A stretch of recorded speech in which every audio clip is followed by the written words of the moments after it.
The moderate wing of the Liberal Party has been decimated by that Teal tidal wave in Sydney and Melbourne seats. At least 5 Climate 200-backed challengers have turfed out high-profile Liberals and electorates once considered the safest of seats.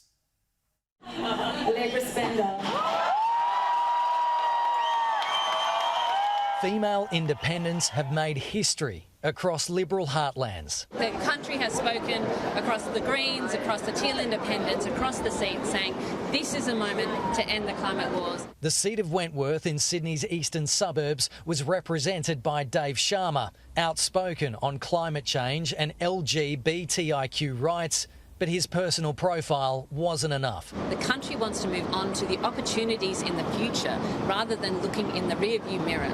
North of Wentworth lies Mackellar on Sydney's northern beaches, held by Jason Falensky and before him Bronwyn Bishop. It's never left the Liberals, but a climate campaign for independent Dr Sophie Scomps produced a spectacular swing that has shocked party insiders. People have been concerned about climate change for a long while, and you wonder what sort of galvanised all these people to get active. It's because of the lack of leadership on climate change and the lack of leadership on integrity. They are the massive issues that keep people awake at night, and we have a mental health crisis across the northern beaches as well.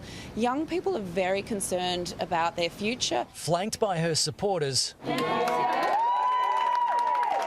Sophie Scomps told Sky News Scott Morrison cannot be solely to blame for Liberal Party defeat. No, I think generally the party had moved away from its roots. There were so many people in Mackellar saying, I have voted Liberal my entire life and they no longer represent me. They have lost their way.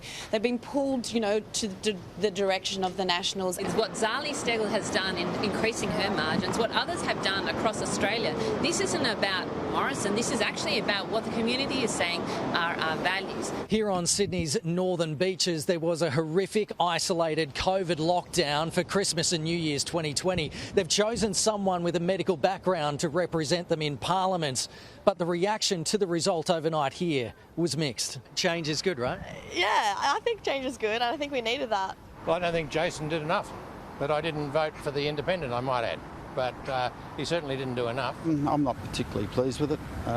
This has been a strong Liberal area. I just worries about all their green policies. Might be going over the top a bit. I believe in global warming, but what's it going to cost? Sophie Scamps was ever going to win an election, it was this one. The amount of work that her and her supporters put in was unbelievable around here.